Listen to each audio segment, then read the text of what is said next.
Welcome to another episode of the Left of Lansing podcast with Pat Johnston. A progressive insight into Michigan's political and cultural world. And of course, an entertaining podcast designed to shine a light on how to make Michigan's political machine work for the people. Now, from the Left of Lansing headquarters, located in his attic, here's the award-winning Pat Johnston.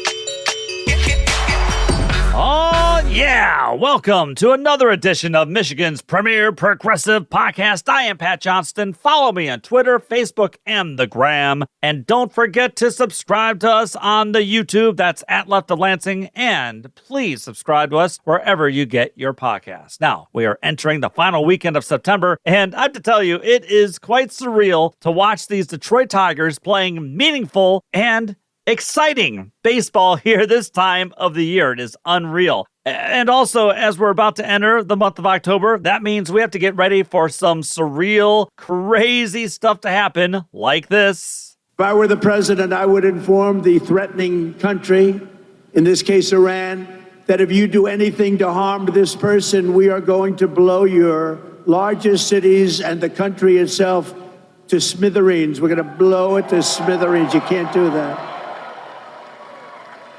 And there would be no more threats.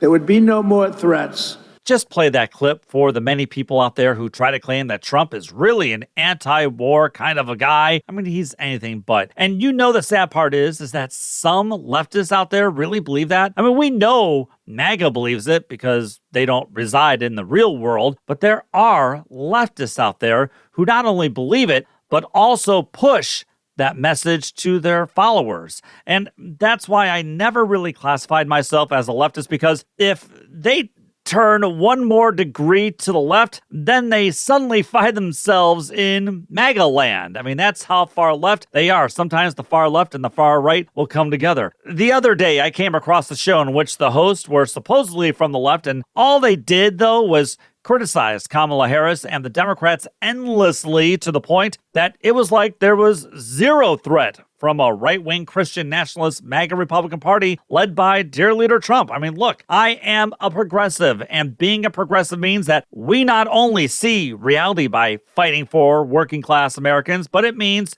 we are not blind to the facts. So there are times that we are not afraid to call out Democrats or the Democratic Party when we think they're in the wrong. If you've listened to this show, you've heard me complain and criticize state and national Democrats where I think that they're making some wrong decisions and some wrong moves. I've even criticized Governor Gretchen Whitmer when I think that she did wrong, like when she joined the indicted Lee Chatfield and then also his clownish friend, the misogynist Mike Shirkey, in passing that disastrous auto insurance reform bill a few years ago, a bill that we're still hoping Democrats in the majority in Lansing will fix. Look, being critical of our side is what separates us from MAGA. We're not in a cult.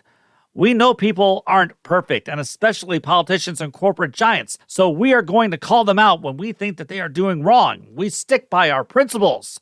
That being said, we are not going to do what some leftists believe in, which is burning the village in order to save it mantra that they always spew. And then, if that happens, all we're left with is MAGA in charge, with the rest of us living in their Handmaid's Tale version of America. We don't want that. You have to sometimes think strategically. So it's okay to expect more and to keep pushing for Democrats to adopt a common sense, populist, progressive agenda. And you'll hear me speak honestly and frankly about Michigan Democrats in my last call segment this week, as Democratic Congresswoman Rashida Tlaib was the victim of a gross smear. And worse yet, some other Michigan Democrats jumped aboard the smear propagated by the corporate media. That's coming up in the last call in just a few minutes. But while we push Democrats to do better for the people, we progressives can also simultaneously ensure that we blunt MAGA from tearing up our Constitution and destroying our democratic institutions. We can also stop them from passing their hateful Project 2025 agenda, an agenda that's been decades in the making, but it is an agenda that MAGA believes will pass if they can get their dear leader back in the White House, and we can't allow that. I mean, that could mean dire consequences for we Michiganders. For example, we've had some major celebrations and some major victories here in the state in the name of working people, like when the Democratic majority reversed the anti-worker and anti-family MAGA right to work for less law. Or when Michigan Democrats reinstated the prevailing wage law to help workers earn a living wage, which helps the overall economy. I know, stupid thinking there, right? But those victories for Michigan workers could vanish if dear leader wins the White House, Republicans win the House and the Senate, if dear leader is able to add another MAGA right-winger to the Supreme Court, and if MAGA Republicans retake the state house here in Michigan. First, if they retake the state house, they'll block everything that Whitmer and the Democrats want to pass to help workers, families, schools, teachers, the environment, and the state's growing clean energy industry and more. Second, if dear leader Trump wins the White House, he will then enact major portions of Project 2025 that wants to destroy unions and collective bargaining. For example, Project 2025 calls for the changing of overtime rules, which would strip workers of their hard-earned money while finding loopholes to erase the time and a half workers earned. And it would also call for the reversal of a Biden executive order that raised the salary threshold for overtime pay to over $58,000. That expansion helped protect the pay of over 4 million hard-working Americans. Project 2025 also weakens OSHA standards and pretty much exempts small businesses from following safety standards. Oh, that should really work well for everybody, don't you think? And despite the right-wing MAGA Supreme Court majority gutting public service unions by making them basically right to work for less, Project 2025 isn't stopping there. No, it's calling for the elimination of public service unions altogether. Oh, wouldn't that just be grand? So this is what we will get if dear leader gets back into power. And there's not much that we'll be able to do about it here in Michigan to enact our own labor laws if Republicans gain control of the state house. The same goes for the state Supreme Court, which, hey, we just watched them recently rule in favor of the working class here in Michigan by ruling that Republicans from years ago acted unconstitutionally when they watered down minimum wage and earned paid sick leave laws. And that's why we have to keep the court majority out of the hands of a regressive, judicial activist, MAGA right-wing majority. That's why we have to vote for Kira Harris Bolden and Kimberly Thomas, because if we don't, we could end up with a state Supreme Court majority by people like this U.S. District Judge in North Dakota. According to Raw Story, a North Dakota judge on Monday granted a request by the Catholic Diocese of Bismarck and the Catholic Employers Association to temporarily block the Equal Employment Opportunity Commission from enforcing part of its anti-discrimination regulations related to abortion, fertility treatment, and LGBTQ workers. U.S. District Judge Daniel Traynor said in his ruling, "Time and again, the First Amendment rights of American citizens has been the subject of litigation in federal court. Organizations must continually sue to keep the federal government from infringing on basic and well-settled rights to freedom of religion." And as Raw Story reports, the case challenges provisions in 2 documents recently published by the EEOC, a rule implementing the Pregnant Workers Fairness Act, an act signed into law by President Joe Biden in 2022 that requires employers to provide certain workplace accommodations for pregnant and postpartum mothers. Oh, now isn't that terrific? It's such a pro-life party, right? That says, the hell with pregnant mothers and postpartum mothers. The hell with them. We don't care about them one bit. Now, I understand this is a U.S. District Court decision in the state of North Dakota, but if MAGA gains control of our state Supreme Court, expect similar decisions such as this one. And please let this serve as another reminder of how against IVF treatment MAGA really is and will always be, and how against women's reproductive rights MAGA is and will always be. Why? Because women have some control over their reproductive freedoms and bodily autonomy when it comes to IVF, let's say. I mean, that's bad, according to the white Christian nationalists out there. So please, keep this in mind when voting for Kira Harris Bolden and Kimberly Thomas for the state Supreme Court this November, or earlier if you're about to get your absentee ballots. But these are the forces that we're up against here this November. There's one side, the progressive side, the sane side, the patriotic side, the freedom-loving side, and then there's the MAGA side, which is dominated by a cult of personality, dominated by a guy who never gave a damn about anyone but himself. I ran across this video the other day from the right-wing rag called Newsmax, in which they talked with voters from Indiana County, Pennsylvania, where dear leader Trump held a rally recently. And let me just play this clip for you, okay? Listen. What's the most important issue for you as a Pennsylvania voter? The illegal immigration into this country. How is it hurting you and folks you know? It's not. It's just the principle of the fact that everybody comes in here and gets free stuff and taking stuff away from hardworking Americans, and we got to put America first again. Let me first just say how sad it makes me to hear this kind of audio, because a lot of my family is from that area in Pennsylvania. My parents grew up there, so that means my grandparents lived there as well, as did so many other friends and family. And even hearing that guy's Western Pennsylvania accent makes me even sadder, because I can't understand how these people follow and celebrate a guy who wouldn't want them stepping one foot on his golf courses or his precious Mar-a-Lago. But the part I can't really wrap my brain around really is how that voter said he is backing dear leader Trump because of his immigration stance. And when the Newsmax guy there asked the voter, how is illegal immigration affecting him? The guy said, oh, it's not. Then he said, it's the principle of the whole thing, how immigrants are just taking free stuff away from good old America First people. I mean, that's sad, because the guy backs someone who hired migrant workers on his property. And also the guy that he backs wants to give corporations that welcome migrant workers a massive corporate tax break.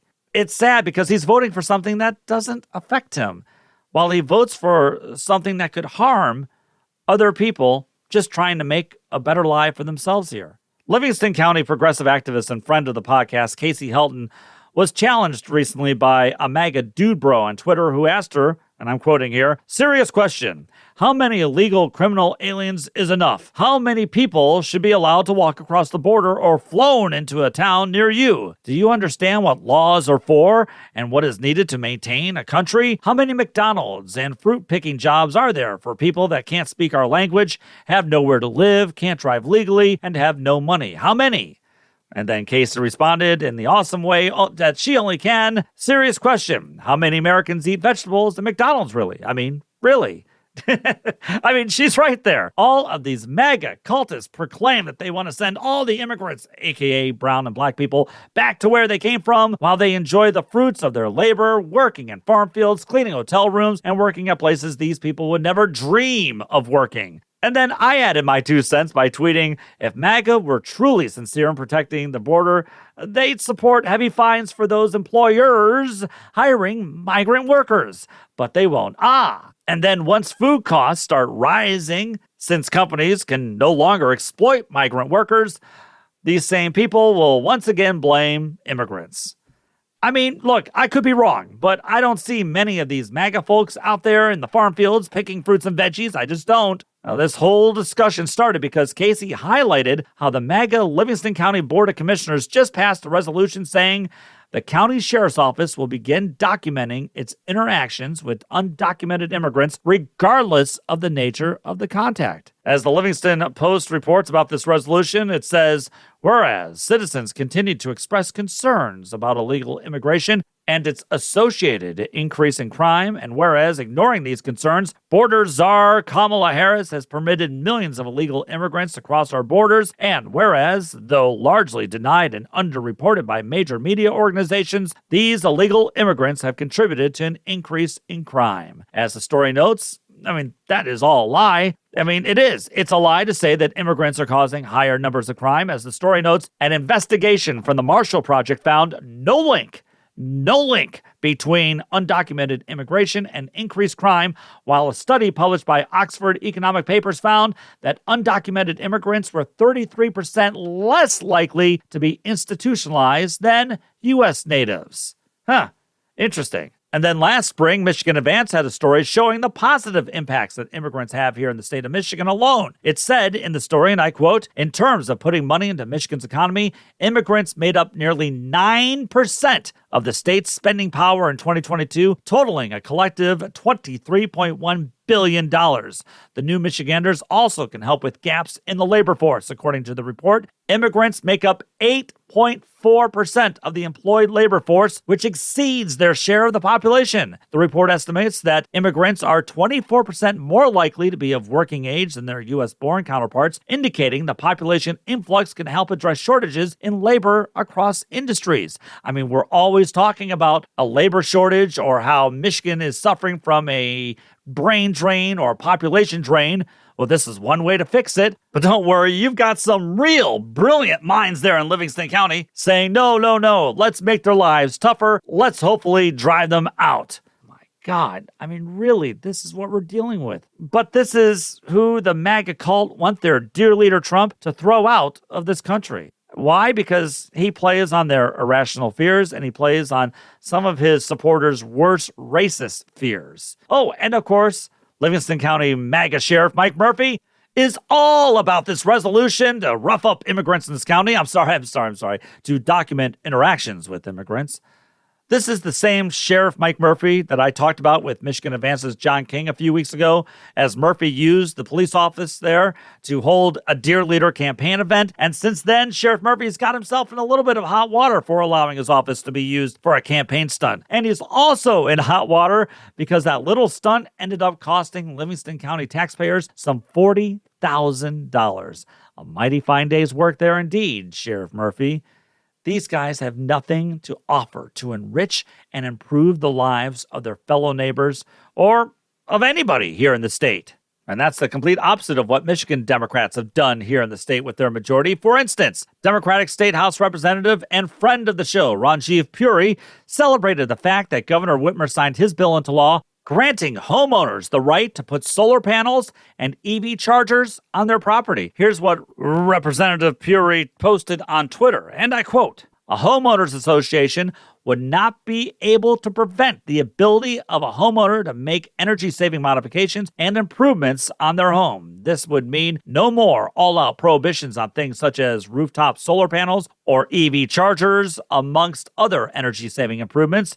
I have heard from so many constituents from not only House District 24, but all over Michigan on this issue. Michiganders are eager to make energy-saving modifications to their home. These investments can come with a host of benefits for homeowners, such as reduced energy costs, increased property value, environmental sustainability, and energy independence." Congratulations, Representative Puri, on getting your bill passed. You see, that's deregulating for the people and allowing people the freedom to enrich their lives, their pocketbooks, and hey, for the environment, for the common good. That's what helping people looks like. That's what freedom looks like. Okay, now let's move on and let's talk about education. This week, Michigan Senate Democrats voted out a supplemental budget that provides $125 million to schools for mental health and school safety. Now, that is less than the $300 million that schools received in last year's school budget, thanks in part to COVID relief money. But Democrats are trying to find ways to provide some extra funding for mental health, which is desperately needed in schools. And on the Senate side, 15 Republicans, including my Senator Roger Mr. Excitement Hawk, voted against the measure, meaning it won't go into immediate effect, which means instead of schools getting the money this year, school districts will now have to wait until wintertime. I mean, explain that to me, Republicans. How's that being pro-life about the kids and the families? I mean, really, that's beyond me. But MAGA Republicans will still end up blaming Democrats one way or another. But that's what this election is all about. Democracy versus MAGA cult. School lunches versus school vouchers, as last week's guest Josh Cowan talked about. And serious governing for the people versus a warped and weird Christian nationalist viewpoint that only harms the future of the country. Not that any of that matters. I sort of sound like Jason Robards from All the President's Men, where he played Washington Post editor, what was his name? Ben Bradley, right? And he tells Woodward and Bernstein at the end of the movie that all that's riding on their reporting of Watergate is the First Amendment of the Constitution, freedom of the press, and maybe the future of the country. Not that any of that matters. But everyone, if we screw this up, I'm going to get mad. You're listening to LOL. I have concepts of a plan. A podcast that believes in using common sense to move Michigan into the future. And by common sense, we mean progressive sense. We've all seen what 40 years of Republican leadership did to this state, and we refuse to go back. It's Left of Lansing with Pat Johnston. You can follow Pat on Facebook or X, Pat still calls it Twitter, or on the Gram, Threads, and also on YouTube. Subscribe to the show on YouTube and wherever else you listen to your podcasts. All right, I think we gave Pat enough time to catch his breath. Let's get back to it. Here's Pat Johnston. I'd like to say a quick thank you to Jessica for being the voice and adding a voice of gravitas to Michigan's premier progressive podcast. Thanks so much for all of your hard work, my dear friend. Okay, time now for a Left of Lansing last call. I have to give my take on the vicious smear attacks that happened on Michigan Democratic Congresswoman Rashida Tlaib this past week. Now, the attacks on Tlaib were not based in fact, and they were based on lies. And everyone involved owes a public and heartfelt apology to Rashida Tlaib. Now, Tlaib has had a lot of light on her due to the fact that she's the only Palestinian American in Congress. So whenever she criticizes the right-wing Netanyahu government's mass killings of thousands and thousands of Palestinians in Gaza, she gets attacked, naturally, not just by right-wing Christian nationalist MAGA Republicans, no, but also by many in her own party. Tlaib is at times a woman without a party because of how many Democrats, including some here in her state, are faster than MAGA Republicans at attacking her whenever she has the temerity to say one critical word about Israel. Case in point, her criticisms of Michigan Democratic Attorney General Dana Nessel after Nessel's office filed charges against 11 pro-Palestine protesters at the University of Michigan earlier this month. Now, as the Detroit Metro Times' Steve Kneeling reported at the time, Nessel charged 11 people, most of whom were either student or alumni, after they refused to leave a campus protest encampment once police cleared the scene back in May of this year. Now, the story did note that 2 other U of M alums were charged for their counter-protesting back in April as they allegedly destroyed some personal property of the protesters and also for attempted ethnic intimidation. So I just wanted to make sure that was out there too, as I want everyone knowing all the facts. Now, according to the Detroit Metro Times story, the university decided to ask police to come in and clear the encampment after several talks between protesters and university officials last spring. And so on the early morning of May 21st, police cleared the area on campus, and Nessel's office will later release a statement saying that police received resistance from protesters.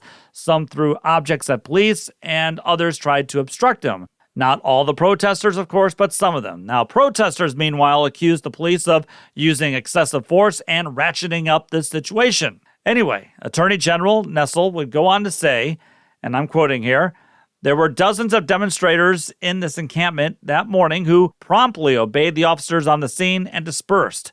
For those who did not, trespassing is a 30-day misdemeanor. In this case, we charged only those who made an effort to impede the officers clearing the encampment. Resisting or obstructing is a much more serious offense, and for the 7 demonstrators we have charged with that felony, we allege that every one of them physically placed their hands or bodies against police who were conducting their duty to clear the hazardous encampment or physically obstructed an arrest." Nessel emphasized that while the right to free speech and assembly is protected under the First Amendment, illegal activities will not be tolerated. Okay, so she would then conclude by saying, "Conviction in your beliefs is not an excuse to break the law."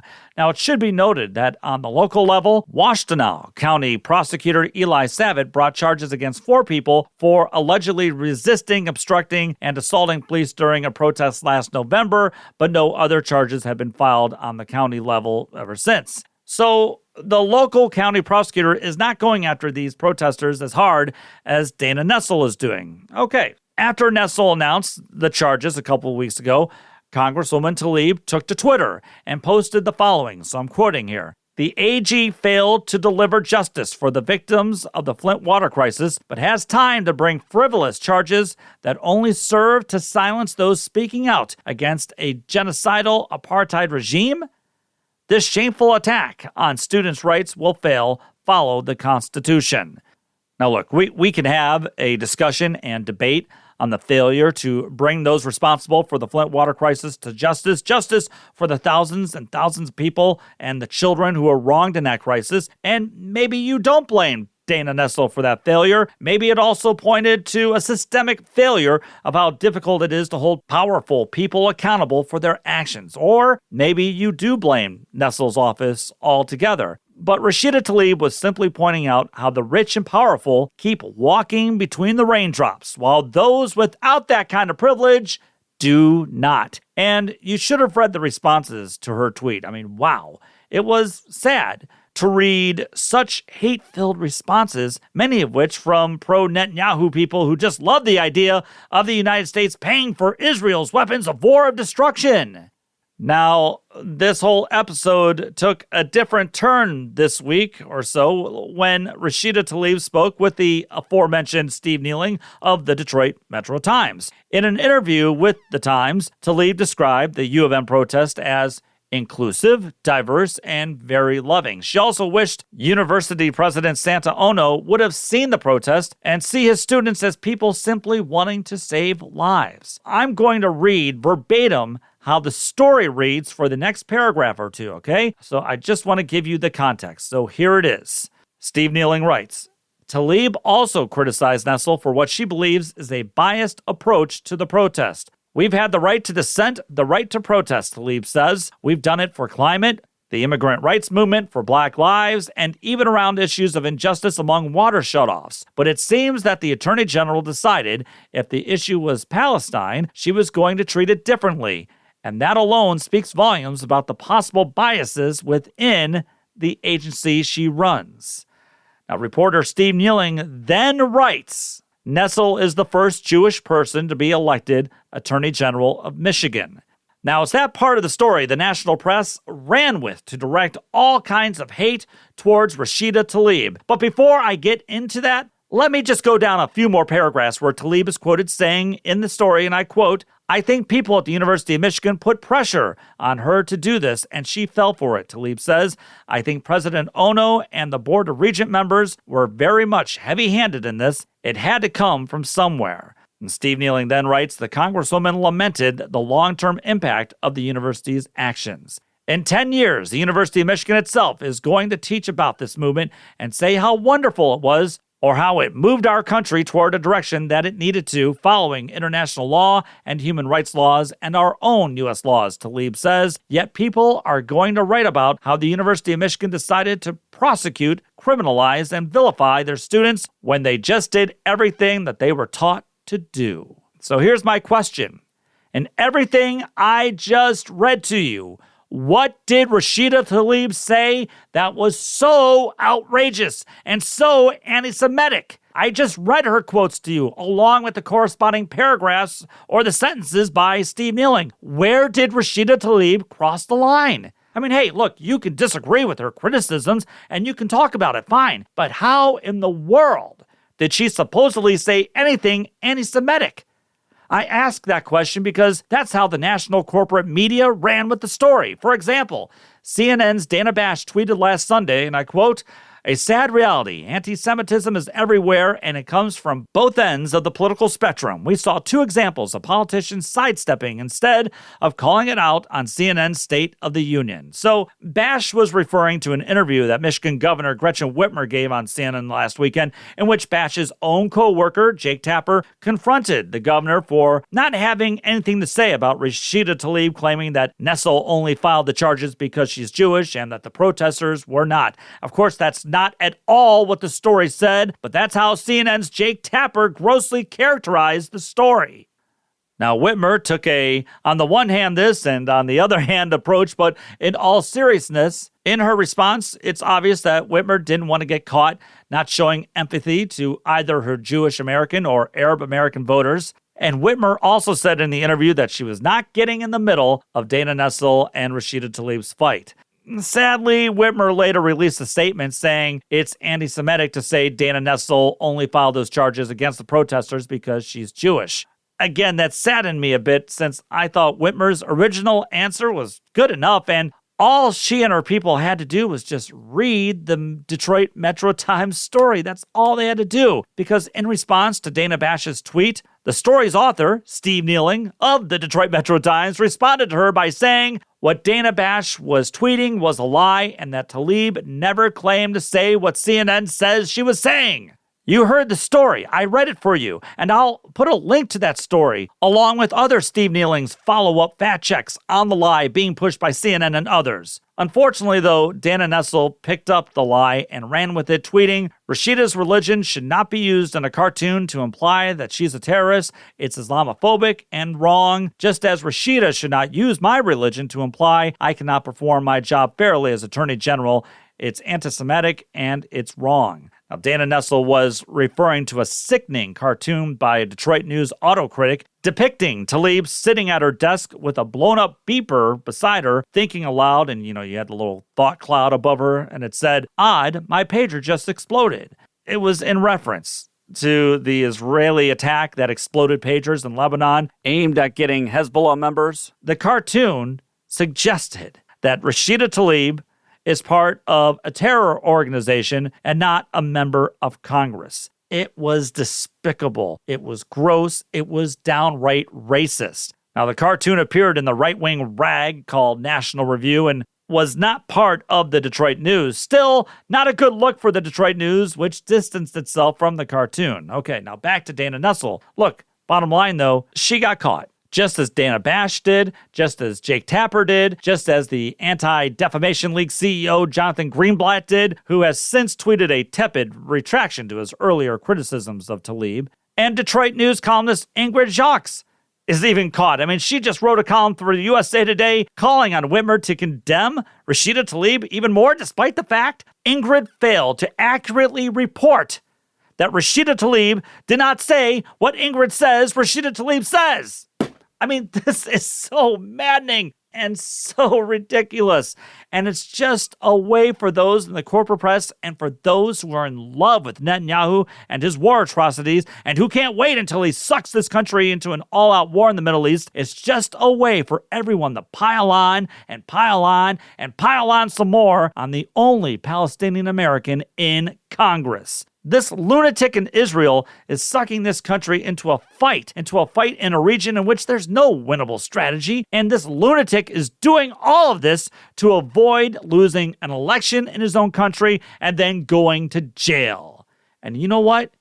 He wants war for another reason. It's to get Donald Trump in office because Bibi truly believes that an upheaval in the Middle East is good for Donald Trump. And since Trump takes loads and loads and loads of cash from the Adelson family, he will let Netanyahu and his extreme right-wing band of lunatics do whatever they want to do in Gaza and everywhere else. But politicians in this country, both on the Republican side and Democratic side, say, hey, Bibi, whatever you want, we'll give it to you.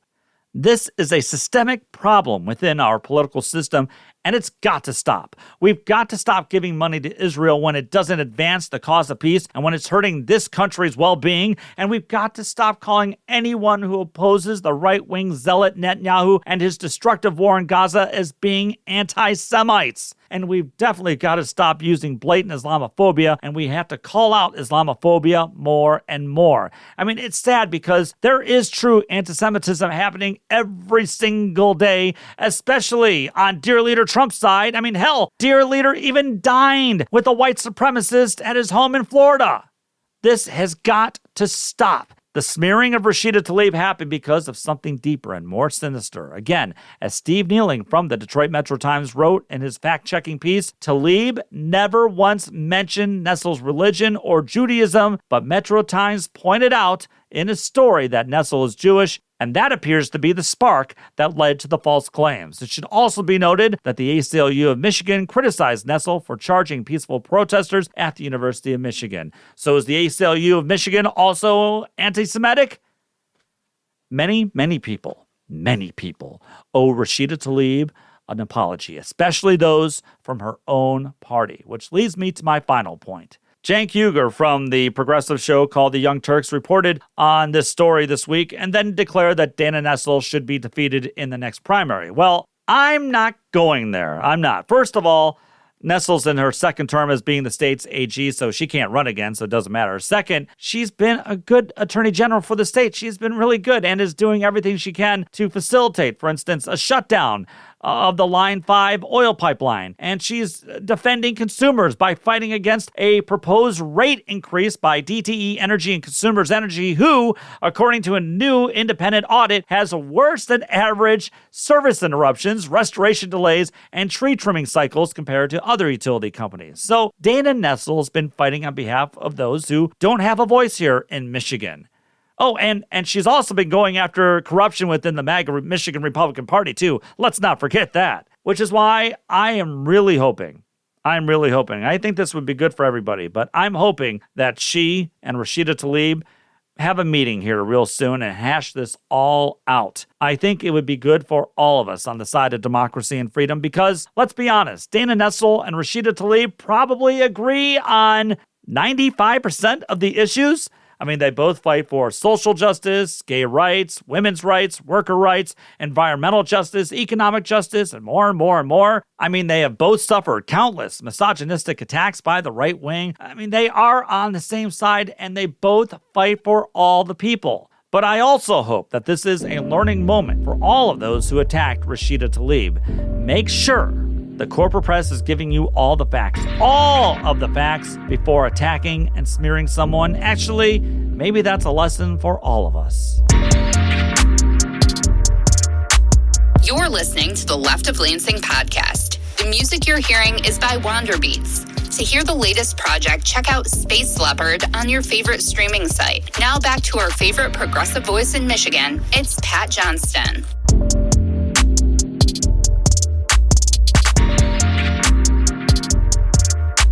That's going to do it for this edition of The Left of Lansing. Thanks so much for your support, and thanks for listening. Please let me know what you think of the podcast, and if you have guest ideas or stories you think I should focus on, just email me. That's leftoflansing@gmail.com. Remember, there's nothing wrong taking a night off to recharge the mind, to recharge the batteries.